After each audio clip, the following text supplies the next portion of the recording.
Once again, there's a story about the complete disregard of production for the safety and security of the people who are performing. In Extreme America's Got Talent, Jonathan Goodwin, who had, I think, won one of the Britain's Got Talent shows, uh, was involved in a collision, trying to escape from a straitjacket above two cars, 30 feet in the air. The stunt had not been properly rehearsed. It was all rushed. He fell. He was left with a dislocated spine uh, and internal injuries. He lost his left kidneys. He's had fractures to his legs, ribs, shoulders, third-degree burns. He'd won the show in 2019 and also starred in a Broadway theatre show for 6 years. It's it's extraordinary. Uh, the the production company says that it doesn't comment on the on ongoing litigation, but it's extraordinary that that once again reality TV is so hell bent on uh, getting a story, getting a performance, that it doesn't care really what's going on, and it doesn't have the artists' interests at heart. Mistakes can always happen, but there is mistake after mistake after mistake and crisis after crisis with reality TV because the system isn't properly regulated, isn't properly controlled, and because there's a cult of the power of the production company. So, two things need to happen. On the one hand, we need to diminish the power of production. That's not going to be very easy. And so, therefore, we need to make sure that everybody who is working for production companies is properly represented by unions and by agents.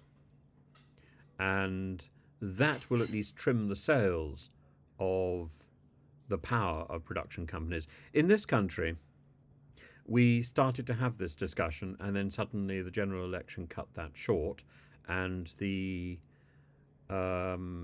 digital culture, media, and sport minister and the committee that goes along with it doesn't seem terribly interested in reconvening that committee to consider or to hear testimony from people who have been in these shows and can say with authority that there is a general uh, lack of focus on the care and security of those individuals who are being presented as talent.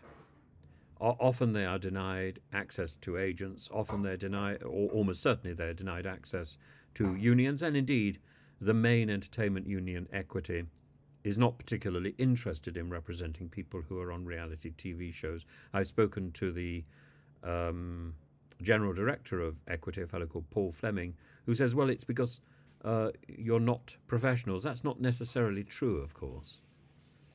But there was a principle in British entertainment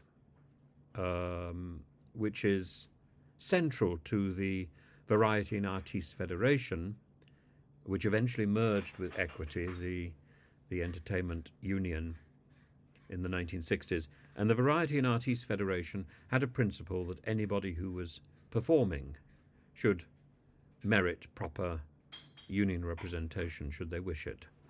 And this is supposed to guard them and protect them from exploitation by production. We can't really change the way producers behave. Producers have their eye on making money in an extremely uncertain industry.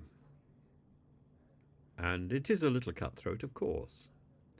And the way to guard against that is to make sure that there are good agents independent of production, that there are good unions independent of production who have the artist's care in mind, and that there is proper medical care, proper psychological care, proper safety standards, and I don't think these were being followed at the time. But we will see in the court case that follows.